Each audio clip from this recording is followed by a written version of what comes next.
For today's video, ito nga pala yung mga latest happening sa aming munting baler. So, ito nga pala yung time na gumawa ulit ako ng watermelon juice. Hapon ko ginawa yung juice, kaya naman etong nasa loob ng jar. Nilagay ko muna yan sa ref, tapos nakatulog ako ng maaga. Nagising naman ako midnight. Nagutom ako, tapos ayun, kumain ako ng tirang niluto ni Pinggoy na salpikaw. Tapos, ang sarap ng malamig talaga na fresh pakwan juice. So, eto, madaling araw, nagising naman yung mga bata. Hungry daw sila. So, naisip ko, kesa naman umorder na gastos. Luto na lang ako dito. And eto nga palang niluto ko. Para siyang carbonara ba yan? Pero sabi nila kasi, pag carbonara na legit, dapat daw may itlog yun. So ano na lang to? White sauce pasta na lang ang tawag natin sa kanya. Hindi na rin ako nakatulog niyan kasi naalala ko. Ngayon pala yung third injection ko para sa HPV vaccine. Nasa school na si Pink nung time na yan. E naisip ko, baka malungkot naman si Kowa dito. So sinama ko na nga lang din para at least makaalis naman siya ng bahay. So nagbook ako ng Grab dahil hindi ko alam kung saan yung venue. Iba kasi yung nakikita sa Grab, iba rin yung nakikita sa Lalamove. Basta. So, para sure lang na hindi ako magkaligaw-ligaw, nagbook na lang din ako ng Grab. Ito nga pala yung last na bakuna ko para sa HPV and libre lang to kasi parang program ito ng government. So, nung mga oras na yan, talaga nagugutom na ako kasi hindi ako kumain Like, huling kain ko, midnight pa. Tapos pagdating ko nga dito, napakadami ng tao. Hindi pa pala nagsisimula yung bakuna.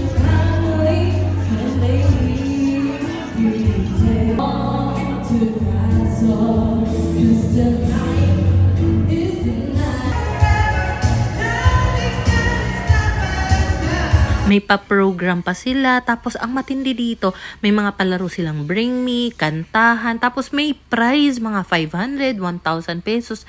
Ang bongga talaga. Tapos, meron pa silang snacks na binigay pagkarating namin. Bago pala kami umalis kanina ni Kowa, binaon ko yung pasta, pati na rin nagbaon ako ng kape kasi nga hindi ako nakapag-breakfast. So, dumaan kami dito sa may Jollibee and wala silang toys for kids pero meron silang books. So, naisip ko, maganda yung books nila. Kaya, napa-order na nga rin tayo para at least makapagbasa-basa ulit si Pinky, tapos mabasahan niya si Kowa, tapos ayan, dami naming tubig, even doon sa venue, nagbigay rin sila ng free tubig. Pagkatawid naman namin, para sana makasakay ng Jollibee, meron kami nakitang Kenny Rogers, so nag-take out lang din ako ng para kay Pinkoy, tapos pag uwi namin, nakauwi na nga from school si Pink, tapos may lagnat, ayan, nilagyan ko nga siya ng fever patch, at saka ayan, 38.3 yung temp niya, nakakaloka kasi may practice sila sa school ng intrams kanina. So, naisip ko, buti hindi siya bumigay, hindi siya nag-collapse and all that. Nakauwi naman siya ng maayos. So, pinainom ko nga rin siya agad ng paracetamol. Tapos, pinunasan ko yung katawan niya ng wet towel. She's crying and then check out the lower friends and t-shirt. Yan yung libro na galing sa Jollibee. Ang cute nga kasi parang feel na feel ni Kowa mag-storytelling gamit yun. Tapos eto namang si Pink kasi hodang may lagnat. Finiflex niya nga yung dinodrawing niya. Tapos eto, kinagabihan na yan. Eto, midnight na naman. Gising ang magnanay. Tapos naisip ko lang gawa ng content. Etong headset na stand or headphone stand. Kasi dati, nakapatong lang yan kung saan-saan. Kung hindi sa gilid ng computer, doon sa may TV cabinet. So, ayan, space saver na rin siya. And maliban sa color black, meron din yung color white. Tapos eto nga pala, nagsukat ako ng paa. Meron kasi nag-offer sa akin na free sample ng chinela. So, sabi ko, sige, sukatin ko nga yung paa ko. Kasi iba-iba yung size guide kapag umorder ka online, 'di ba? So usually 38 yung pa ako, pero pag yun naman yung pinipili ko, madalas masikip sa akin. Tapos, ayan na nga, nag-traditional way ako ng pagsusukat ng paa.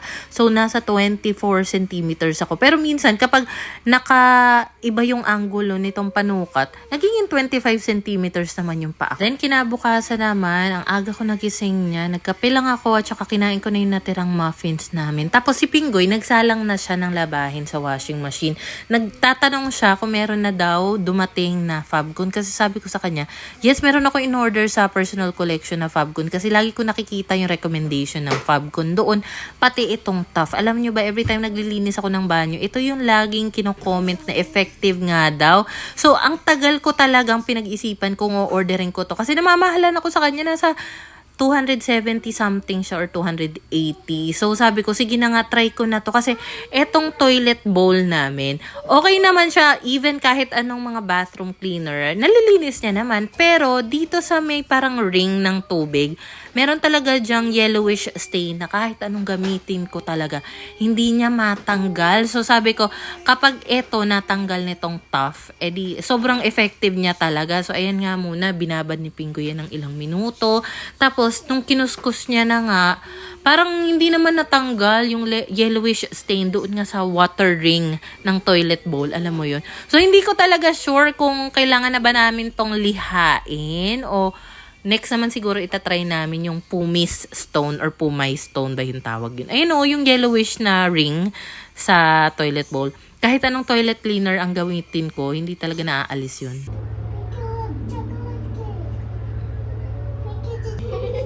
Then, kinahapunan nga pala, for the go na naman kami sa kabilang bahay. Meron kasi ako mga bagong product na natanggap. Naisip ko, dalhin ito sa kabila para mapakinabangan nila. Then, sinama namin si tita sa mall. Nag-ikot-ikot kami sa Mr. DIY, Japan Home Center, pati na rin dito sa DIY Hardware para makabili ng ganto. Kasi last time, merong nabili si tita na lugaw na almusal. Hindi niya mainit kasi ang laki-laki ng mga natirang kaserola doon sa bahay nga nila. So, nanggigigil siya sa init kasi pinagtatapon nga yung mga maliliit. So, naano naman ako, na-guilty ako kasi ako yung nag-initiate mag-declutter. So, sabi ko, sige tita, papalitan natin yan. So, pinalitan nga namin na maayos na maliit na pan. Para daw kapag noodles lang yung lulutuin, hindi na kailangan gamitin yung malaking kaserola. So, happy naman siya dito sa napili niyang lutuan. Santos family went to Cebu and bought some dangit. The scale above is the mass of their purchase. What is the mass of the dangits bought? It's danggit. This is ball.